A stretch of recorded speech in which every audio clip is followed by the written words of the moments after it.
Good morning students, let's start the topic leadership. तो extension में हमें लीडरशिप के कॉन्सेप्ट को समझना है और हमने ये पहले भी डिस्कस किया था कि जो हमारे रूरल ग्रुप्स हैं जहां हम एक्सटेंशन सर्विसेज देना चाह रहे हैं वहां पे लीडरशिप जो है वो डेवलप करना बहुत ज़रूरी होता है ताकि आगे चलकर वो जो कम्युनिटी है या वो जो ग्रुप है जिसके साथ हम एक्सटेंशन सर्विसेज दे रहे हैं, एक्सटेंशन प्रोग्राम रन कर रहे हैं, वो उसे लॉन्ग टर्म में कैरी ऑन कर सकें, चाहे वो किसी टेक्नोलॉजी का यूज हो या फिर कोई एंटरप्रेन्योरशिप के लिए उन्हें हम ट्रेनिंग दे रहे हो। तो उसको आगे फ्यूचर में कैरी ऑन करने के लिए ज़रूरी होता है कि उस ग्रुप में हम लीडरशिप की क्वालिटी एटलीस्ट कुछ लोगों में डेवलप कर दें जो उसको आगे लीड कर सकें। So concept of community leadership is a specific form of the general concept of leadership. जैसे leadership वर्ड आपने सुना है उसी तरह से कम्युनिटी में leadership is also a sort of branch of that particular concept. It is frequently based in place and so is local, although it can also represent a community or common interest, purpose or practice. It can be individual or group leadership, voluntary or paid. तो ये हमें पता है, हम लोग पहले discuss कर चुके हैं कि लीडरशिप इंडिविजुअल भी हो सकती है, एक ग्रुप हो सकता है और वॉलंटरी यानी अपनी इच्छा से हो सकता है या पेड बेसिस पे हो सकता है। तो फिलहाल हम जिस कम्युनिटी लीडरशिप की बात कर रहे हैं जो सोशल वर्क से रिलेटेड होता है, जो एक कम्युनिटी के लिए होता है, that is generally voluntary basis पे होना चाहिए। जिस पर्सन के अंदर इच्छा हो उस लीडरशिप को करने की और अपने उस कम्युनिटी को रिप्रेजेंट करने की सही मायनों में, तो उसे हम एज लीडर चुने और एक लीडरशिप जो है उस ग्रुप में फॉर्म कराएं। Committee leader is a designation often by secondary sources for a person widely perceived to represent a committee. जो भी हमने कहा ये बहुत महत्वपूर्ण है कि जो लीडर जिसे उस कम्युनिटी का उस लोकेलिटी का लीडर हम नियुक्त कर रहे हैं या डिजाइन वो डेजिग्नेट कर रहे हैं, वो कैसा होना चाहिए, वो ऐसा पर्सन होना चाहिए जो उस कम्युनिटी को, समुदाय को अच्छे से रिप्रेजेंट करता हो। A simple way to understand community leadership is to see it as leadership in, for and by the community. जैसा हम डेमोक्रेसी में कहते हैं, वो जो लीडर है वो उस कम्युनिटी में से किसी एक सदस्य को हम लीडर बनाएं, वो उनके लिए काम करे और वही लोग उसे चुने, तो वो बेहतर रहता है, अच्छा रहता है। What is community leadership? Everyone has a different idea of what makes a good leader. However, most agree that merely having a particular job or position does not define a good leader. It is more about a person's ability to work with people and motivate them to achieve an outcome. A true leader has the ability to inspire and gain respect while setting and achieving goals. तो जो major objective है leadership का कि जिस व्यक्ति को हम as leader designate कर रहे हैं, चुन रहे हैं, वो उस कम्युनिटी को रिप्रेजेंट करे और उसके ग्रोथ एंड डेवलपमेंट के लिए जो भी हो सकता है उसमें आगे बढ़कर हिस्सा ले और ये सुनिश्चित करे कि जो भी एक्सटेंशन प्रोग्राम है या सर्विसेज प्रोवाइड हो रही हैं वो उस कम्युनिटी का भला करेंगी, उसे विकसित करेंगी, उसे डेवलपमेंट के पाथ पर लेकर जाएंगी। Committee leadership is the courage, creativity, and capacity to inspire participation, development, and sustainability for strong communities. और जो कम्युनिटी लीडरशिप का मेन ध्येय होता है वो ये होता है कि वो जो ग्रुप है, सोशल ग्रुप या जिसमें हम बदलाव लाने की कोशिश कर रहे हैं, उसमें हिम्मत पैदा करना, करेज डालना, क्रिएटिविटी, सृजनात्मक जो है वैल्यूज का उसमें निर्वाह करना, ताकि लोग कुछ अच्छा बनाए, कुछ नया करें, कुछ इनोवेटिव करें, प्रगति के पथ पर आगे बढ़े, तो उन्हें क्रिएटिविटी की तरफ लेकर जाना और कैपेसिटी टू इंस्पायर पार्टिसिपेशन, और समुदाय के सभी लोग उसमें भाग लें, हिस्सा लें, इसके लिए उन्हें प्रेरित करना। तो दैट इज इंस्पिरेशन और participation development and sustainability for strong communities. और वो जो समुदाय है उसका जो विकास हो वो सस्टेनेबल हो। सस्टेनेबिलिटी हमने लास्ट क्लास में भी डिस्कस किया था कि लॉन्ग रन में उस कम्युनिटी के लिए और एनवायरनमेंट के लिए वो सूटेबल हो, ना कि शॉर्ट टर्म गोल्स के हिसाब से हम कोई डेवलपमेंट करें जो बाद में चलकर सस्टेन ना कर पाए, रुक ना पाए। As a prospective or sitting board member, you need to think carefully about your own role in inspiring others to achieve an outcome for your community, group, and community as a whole. what are some of the qualities of a good leader? अब कुछ विशेषताएं हैं जो एक leader जिसका चयन हम करेंगे उस समुदाय में, उस ग्रुप में या लोग करेंगे, तो ये एक्सपेक्टेड है कि ये कुछ जो क्वालिटीज हैं वो उसके अंदर होती हैं, तो उसे हमें पहचानना आसान होता है। और नहीं तो कई बार जैसे हम गांव में, रूरल एरिया में वर्क कर रहे हैं, तो हमें ऐसा प्रतीत होता है कि ग्रुप के सभी लोग शर्मीले हैं या कोई हमें ऐसा दिख नहीं रहा है कि जो स्वेच्छा से लीडर बनना चाहे। तो हमें उसके अंदर ये क्वालिटीज डेवलप करनी पड़ेंगी, उन्हें मोटिवेट करना पड़ेगा और उन्हीं में से एक व्यक्ति को तैयार करना पड़ेगा जो लीडर की तरह उस समुदाय को आगे बढ़ा सके, ले जा सके। तो क्या कुछ क्वालिटीज हैं जो हमें एक लीडर की तरह के अंदर होनी चाहिए या डेवलप करनी चाहिए? वो इस प्रकार है। Self awareness. सेल्फ अवेयरनेस का मतलब है जब जिस व्यक्ति को अपने खुद के बारे में कोई कंफ्यूजन्स ना होकर हमारी जो क्षमताएं हैं, हमारी जो नॉलेज है, हमारी जो अवेयरनेस है, उसके बारे में हमें ठीक से, सही से अनुमान हो, पता हो, हम अपने को खुद को अच्छे से जानते हो कि हमारी स्ट्रेंथ क्या है, हम किन चीजों में अच्छे हैं, क्या हमारी कमजोरियां हैं। तो जब आप अपने को अच्छे से जानेंगे तब आप औरों के लिए कुछ कर पाएंगे। तो सबसे पहला स्टेप है कि सेल्फ अवेयरनेस, अपने बारे में अच्छे से नॉलेज होना। कई बार क्या होता है, हमें पता भी होता है पर हम बाहर सोसाइटी में ये नहीं दिखाना चाहते कि हमारे अंदर ये कमी है, ये वीकनेस है, और उसमें पर्दा डालना चाहते हैं। तो ऐसी पर्सनालिटीज लीडरशिप के लिए ठीक नहीं रहती हैं। लीडर वो होना चाहिए जिसे अपना अच्छा बुरा पता हो और अपनी मान लीजिए वीकनेसेस कुछ हैं तो उस पर वो काम करके उसको और स्ट्रेंथन करे, और जो उसकी स्ट्रेंथ है उसको उसको यूटिलाइज करके उस कमिटी के लिए बेहतर करने की कोशिश करें। तो knowledge of your own value, passion, skills, strength and weakness, and ability to admit and learn from mistakes and to seek information to fill knowledge gaps. तो सेल्फ अवेयरनेस व्यक्ति के अंदर होना चाहिए जिसे हम लीडर की तरह चयनित करेंगे या चूज करेंगे या डेवलप कराएंगे। Integrity, a strong sense of what is right and a demonstration of ethical practices that sets the tone for others। अब जो लीडर है उसके अंदर इंटेग्रिटी होनी चाहिए, यानी सही गलत का कई बार हमें इंट्यूशन से अपने अंतरात्मा से ये फैसला करना पड़ता है कि ये सही होगा या गलत होगा। तो वो इंटेग्रिटी, वो मॉरल वैल्यूज उसके अंदर, लीडर के अंदर होना चाहिए। करेज, बहादुर होना चाहिए, क्योंकि कई बार क्या होता है जब हमें बदलाव चाहिए किसी जगह पर, किसी समुदाय में हम कुछ अच्छा करने जा रहे हैं, तो बहुत सारी बाधाएं आती हैं, बहुत सारे नेगेटिव लोग भी रास्ते में आते हैं, और कई बार बहादुरी से उनका सामना करना पड़ता है और हिम्मत के साथ कुछ डिसीजंस भी लेने पड़ते हैं। तो करेज एक इम्पोर्टेंट क्वालिटी है लीडर के अंदर। Confidence, a believe in your ability to meet most challenges that come your way. Confidence, पता ही आपको, आत्मविश्वास, इसकी बहुत जरूरत होती है क्योंकि हमने डिस्कस किया एक लंबा रास्ता होता है जिसमें हमें बदलाव की हम बात कर रहे हैं उस समुदाय में, उस ग्रुप में। तो एक एक हम कह सकते हैं ना, एक लंबा संघर्ष होता है, कोई चीज एक दिन में नहीं बदलती। तो उसके लिए आत्म भरोसा, जो है वो जो कॉन्फिडेंस है अपने अंदर, वो होना चाहिए लीडर के अंदर। अगर वही कॉन्फिडेंस नहीं है, उसके अंदर कॉन्फिडेंस नहीं है, तो पूरे ग्रुप को वो मोटिवेट नहीं कर पाएगा, बहुत जल्दी हतोत्साहित हो जाएगा ग्रुप। तो उसके अंदर जो है आत्मविश्वास, वो जो पूरे ग्रुप है उसको आत्मविश्वास पैदा करने में मदद करता है। तो कॉन्फिडेंट होना चाहिए leader. Vision, a strong sense of where you are going as a person and where you think society or community and your organization should be going। Vision मतलब होता है दूर दृष्टि, है ना। तो आगे चलकर हमारा जो कम्युनिटी है, वो जो हमारा ग्रुप है, उसको हम कहाँ पहुंचाना चाहते हैं, उसको विकसित करके हम उसके लिए क्या सपना देखते हैं, क्या विजन है हमारा, वो लीडर के अंदर होना चाहिए। ठीक है, कि शॉर्ट टर्म गोल्स होने चाहिए और लॉन्ग टर्म गोल्स होने चाहिए, कि आगे चलकर इस रास्ते पे चलकर हम अपने उस पर्टिकुलर रूरल समाज को या कम्युनिटी को इस जगह पर, स्थान पर देखना चाहते हैं, ऐसे उन्नति करते देखना चाहते हैं। तो वो विजन जो है वो एक लीडर के अंदर होना चाहिए। एंथुसियाज्म, एंथुसियाज्म क्या होता है? अनम्यूट करिए।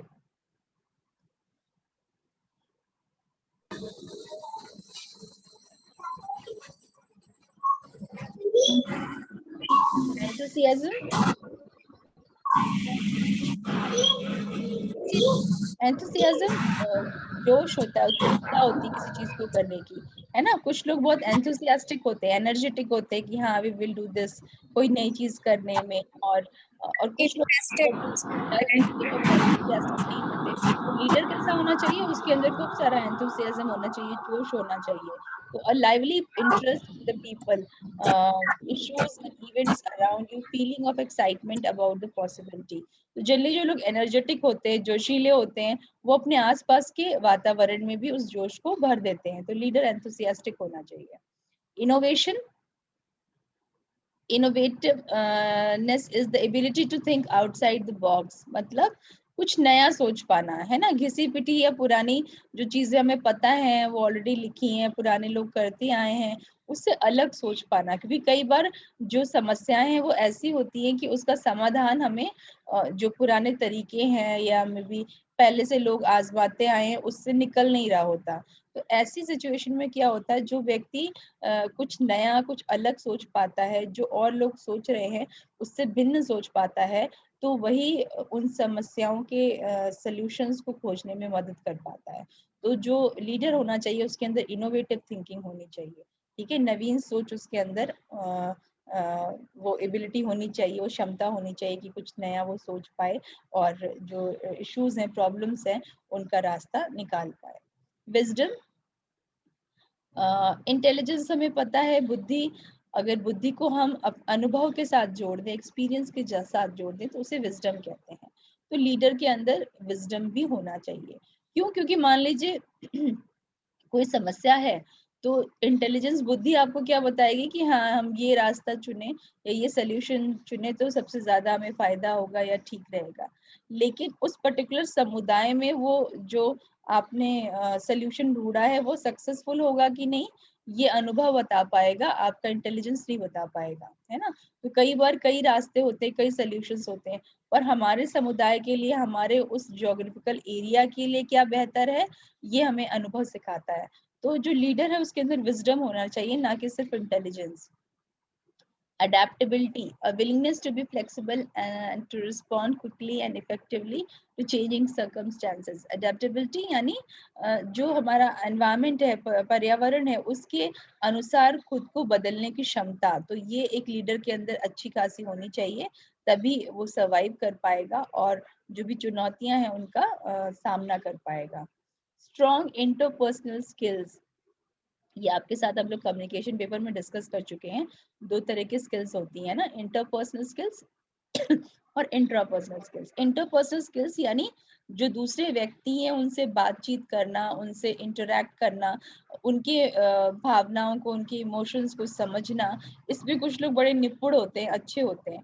तो जिनकी इंटरपर्सनल स्किल्स अच्छी होती हैं, वो उस कम्युनिटी में, उस ग्रुप में यूनिटी भी लाते हैं और सबको लेकर, सबको मिलकर जो सॉल्यूशंस है उनको ढूंढ पाते हैं, उस पर काम कर पाते हैं। तो इंटरपर्सनल स्किल्स अच्छी होनी चाहिए। Effective communication, a willingness and ability to listen to and understand the thoughts, ideas, concerns and others and to clearly communicate your own।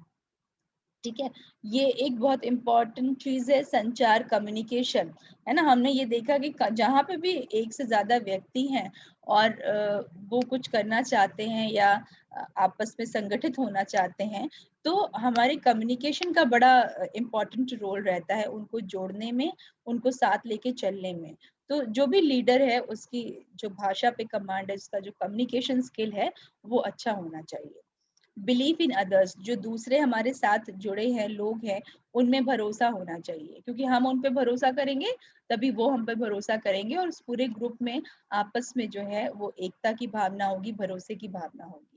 तो उसके लिए पहले, सबसे पहले जो लीडर है उसे दूसरों में भरोसा दिलाना चाहिए। कई बार होता है ना, जो ऐसे भी लीडर्स होते हैं कि वो काम किसी को देते नहीं, ये सोच के कि वो खराब कर देगा, उन्हें कॉन्फिडेंस नहीं होता है, अरे नहीं, तुम गड़बड़ कर दोगे, ये मैं खुद ही करूंगा, वो मैं खुद ही करूंगा, हर चीज वो खुद करना चाहते हैं। तो ऐसा ग्रुप लॉन्ग टर्म में कोई बहुत सक्सेसफुल नहीं हो पाता। जिन ग्रुप्स की हम बात कर रहे हैं एक्सटेंशन सर्विसेज में, उसमें भागीदारी, पार्टिसिपेशन सबका बहुत जरूरी है। तो वो पार्टिसिपेशन तभी आएगा जब हम उन पे भरोसा दिखाएंगे, बिलीव करेंगे और लोगों पर, और उन्हें उनके क्षमता के अनुसार कार्य देंगे और कार्य करने का मौका देंगे और इन्वॉल्व करेंगे अपने साथ। तो believe in others is also very important. Peer respect, an ability to inspire respect, allowing a person to capable lead discussions, maintain discipline and encourage the contribution of others. Peer ऐसा होता है अक्सर कि मान लीजिए जो हमारे से एज में बड़े हैं ना, एल्डर्स है, मान लीजिए कि हमने कोई एक यंग लीडर बना दिया, तो जो बुजुर्ग हैं, बड़े हैं उस गांव में, उस रूरल एरिया में, उस कम्युनिटी में, तो वो ऑटोमेटिकली हमारा कल्चर है, हमें सिखाया जाता है, तो हम उनकी रिस्पेक्ट करते हैं। ठीक है, जो छोटे हैं उनको प्यार करते हैं। पर हमारे जो साथ के लोग हैं, जो हमारे उम्र है, हम उम्र है, उनके साथ हमारा व्यवहार कैसा है, वो हमारे व्यक्तित्व के बारे में बताता है।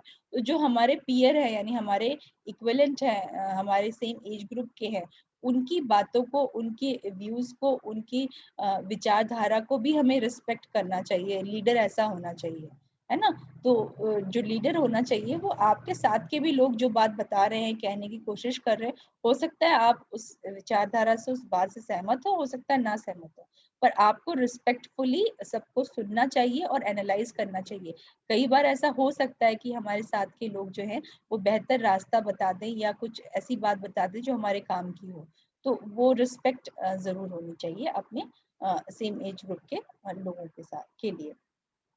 Insight, the ability to see the big picture. Insight क्या होता है कि हम कहते हैं ना कि इस व्यक्ति के अंदर ये एबिलिटी है कि वो अंदर की बात समझ लेता है, जान लेता है। और अंदर की बात यानी कम्युनिटी के अंदर की चीज, कि हमें बाहरी रूप से कोई चीज जैसी दिखती है वैसा अंदर नहीं होता, हम कई बार ये चीज कहते हैं ना। तो वो व्यक्ति जिसके अंदर इंसाइट होगा, वो अंदर की ये जो अंदरूनी समस्याएं हैं, बातें हैं, इश्यूज हैं या भावनाएं हैं, उनको जान लेता है, उनको समझ लेता है। तो वो जो एबिलिटी है वो होनी चाहिए लीडर के अंदर। Sense of humour, sense of humour क्या होता है?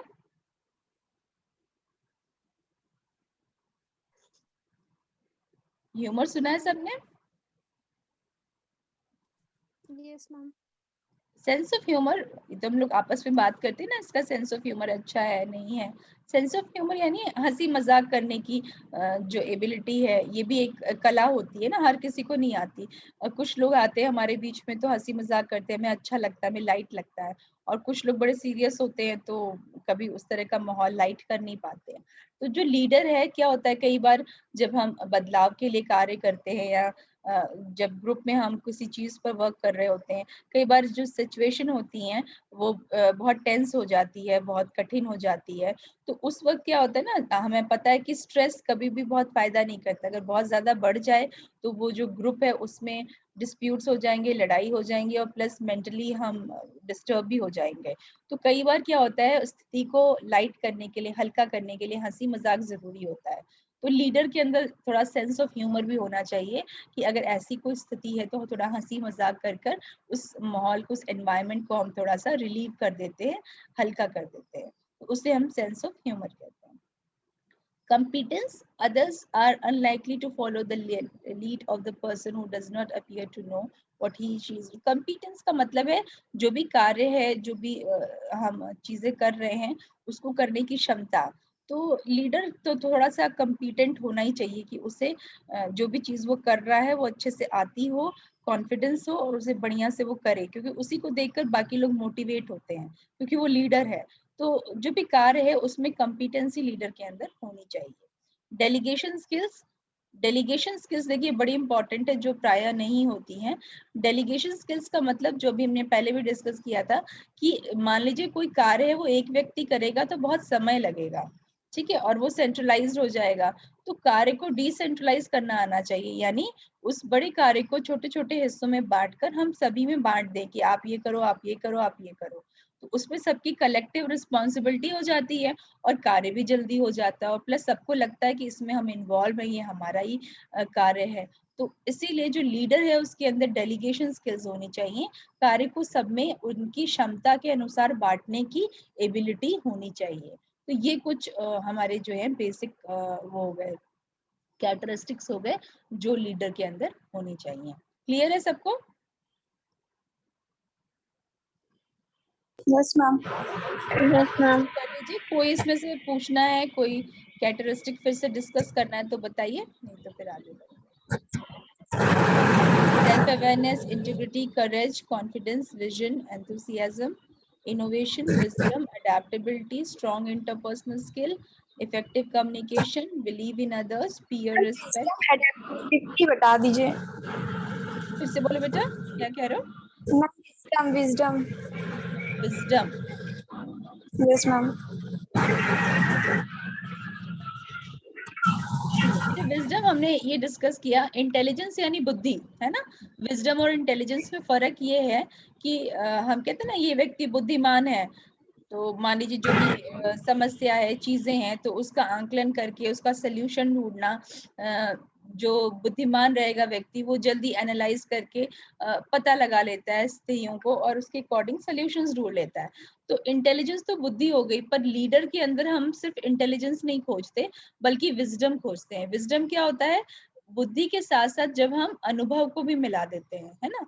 तो मान लीजिए कोई एक तरीका है, कोई सोल्यूशन है कहीं के लिए, पर उस पर्टिकुलर गांव में, उस पर्टिकुलर जगह में वो कितना सूटेबल होगा, कितना सही होगा। अब मान लीजिए पानी हमको वो करना है, ठीक है, इम्प्योर पानी है, उसको हमें साफ करना है। हम कह रहे हैं सबसे अच्छा तरीका है आरओ लगा लो, या ये जो हमारे फिल्टर्स आ रहे हैं, ठीक है, कोई भी हमने बोल दिया। अब गांव के ये तरीका तो हमने बुद्धि यूज की कि हाँ हम ऐसे वाटर को साफ कर सकते हैं, प्यूरिफाई कर सकते हैं।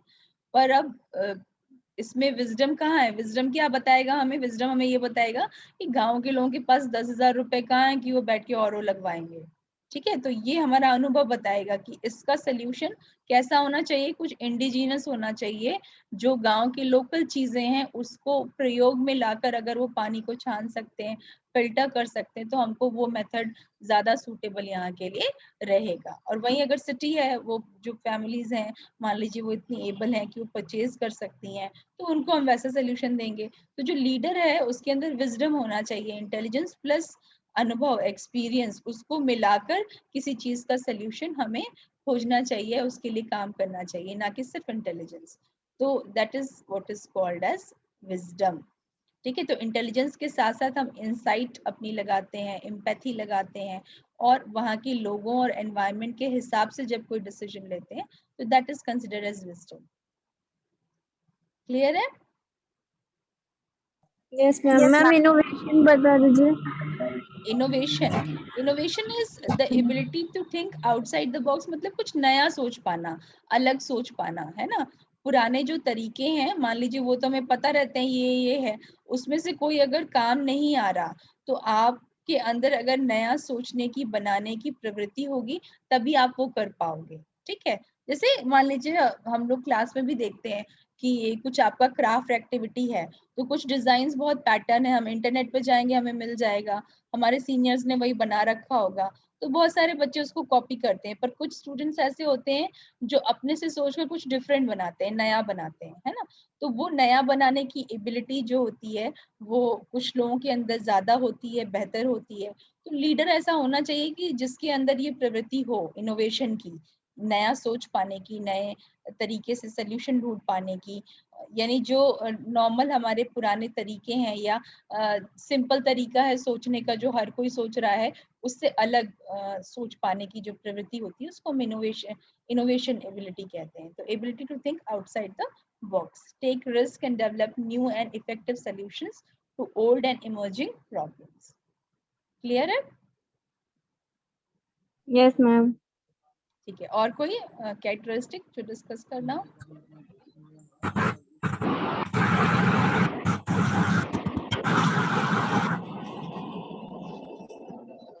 सिमरन, मंतिशा, बाकी सब क्लियर है? Yes ma'am. तो नेक्स्ट टॉपिक जो हम लोग अब डिस्कस करेंगे वो है कम्युनिटी लीडरशिप थियरीज। कुछ थियरीज हैं, जैसे हम लोग ने ह्यूमन डेवलपमेंट में थियरीज पढ़ी थी, वैसे लीडरशिप को लेकर भी थियरीज हैं जो हमें देखनी है, और हमारे सिलेबस में है, पढ़नी है, डिस्कशन करनी है। एक स्टार्ट कर देते हैं फर्स्ट थियरी, और कल नेक्स्ट क्लास में फिर इसी टॉपिक को हम लोग कैरी ऑन करेंगे। ठीक है, तो leadership refers to the power of a superior to persuade the behavior of subordinates and conceive them to follow a certain course of action. Leadership is also about a person who has certain skills and enable him और her to lead or influence a group of people. तो एक general concept जो leadership का है वो ये है कि वो व्यक्ति जो बाकी समुदाय के लोगों को कोई कार्य करने के लिए प्रेरित करता है या उनके स्वभाव को इन्फ्लुएंस करता है और वो लोग उसको फॉलो करते हैं। तो ये एक कॉन्सेप्ट है हमारे मन में लीडरशिप का, जो पुराने टाइम से चला आ रहा है। तो उसी को लेकर कुछ थियरीज हैं जिनको हम लोग आज डिस्कस करेंगे। उसमें से एक थियरी है great man theory. This theory believes, इस थियरी का नाम से ही हमें अर्थ पता चलता है और एक आइडिया लगेगा। ग्रेट मैन थियरी ये कहती है कि जो लोग महान हैं, ग्रेट हैं, ठीक है, वो जब पैदा होते हैं तो उनके अंदर कुछ ऐसी कैरेक्टरिस्टिक्स होती हैं जो बाकी लोगों से अलग होती हैं, ठीक है।